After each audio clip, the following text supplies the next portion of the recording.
Dans une ville fictive d'Afrique, appelée Lumumba, où la modernité et la tradition cohabitaient dans un équilibre précaire, vivait Komi, un jeune homme né dans les ruelles poussiéreuses d'un quartier populaire, Zangbo, où la pauvreté n'était pas un état, mais une chaîne que l'on portait avec résilience.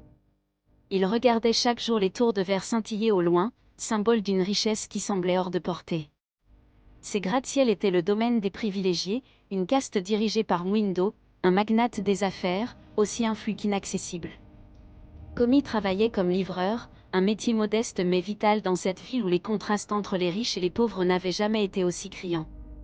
Avec son vélo, il traversait les quartiers, de Zangbo jusqu'à Mabele Heights, une enclave des élites où la vie semblait baignée de luxe. Chaque fois qu'il passait devant la résidence de Mwindo, il s'arrêtait quelques secondes pour contempler l'opulence. Un jour, alors qu'il livrait un colis à cette adresse, il eut l'audace de lever les yeux vers Mwindo lui-même, qui descendait d'un SUV aux vitres teintées. Ce fut un moment suspendu. Mwindo, vêtu d'un costume hors de prix, regarda Komi avec une expression curieuse, peut-être intrigué par l'intensité du regard du jeune homme. Ce qui n'était qu'une rencontre fortuite allait pourtant déclencher une série d'événements imprévus.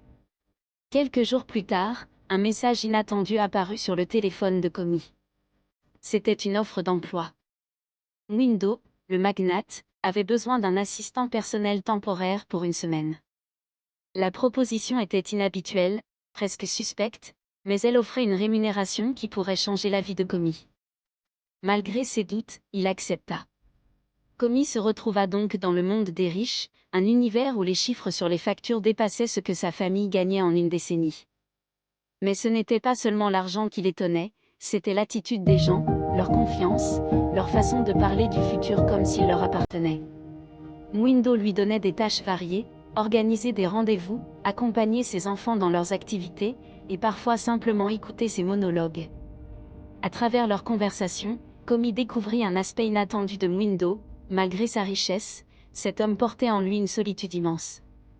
Sa supériorité affichée cachait une peur, celle de perdre ce qu'il avait construit. Mwindo voyait le monde comme une jungle où il fallait toujours se battre pour rester au sommet. De son côté, Mwindo était surpris par Komi. Le jeune homme, bien qu'humble, parlait avec une sagesse brute, héritée de ses années passées à observer la dureté de la vie. Lors d'une soirée où Mwindo l'invita à partager un repas, Komi fit une remarque qui resta gravée dans l'esprit du riche homme. Vous avez conquis des montagnes, mais dans votre cœur, je sens qu'il y a un désert. Parfois, ce sont ceux qui ont le moins qui se sentent les plus riches. Après une semaine, leur accord devait prendre fin, mais Mwindo proposa à Komi de rester. Cependant, Komi refusa. Merci pour l'opportunité, mais ma place n'est pas ici.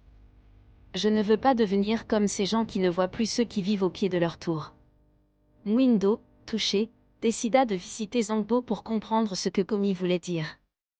Il y découvrit un autre monde, des enfants jouant dans des ruelles boueuses, des mères portant des bassines sur la tête, des marchands criant leur prix. Mais il vit aussi une communauté vivante, un lien entre les gens qu'il n'avait jamais ressenti dans son propre cercle. Mwindo comprit que, malgré ses milliards, il avait perdu quelque chose d'essentiel, l'universalité de l'humanité, ce sentiment d'appartenir à quelque chose de plus grand que soi. Inspiré par Komi, Mwindo décida de lancer un projet audacieux, une fondation visant à améliorer les conditions de vie dans les quartiers populaires comme Zangbo. Il ne s'agissait pas de charité, mais d'un investissement dans l'éducation, la santé et les infrastructures pour donner à tous une chance de se battre à armes égales.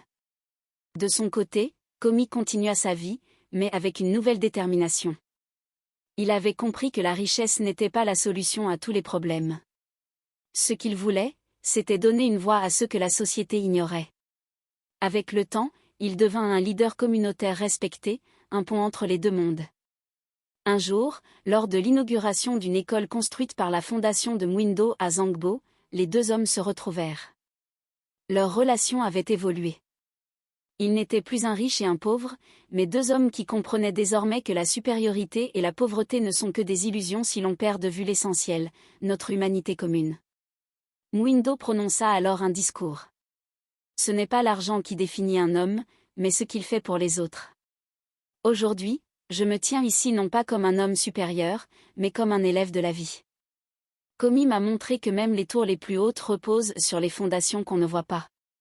L'audience applaudit, et dans ce moment, les frontières entre richesse et pauvreté s'effacèrent, ne laissant place qu'à une seule chose, l'universalité de l'espoir.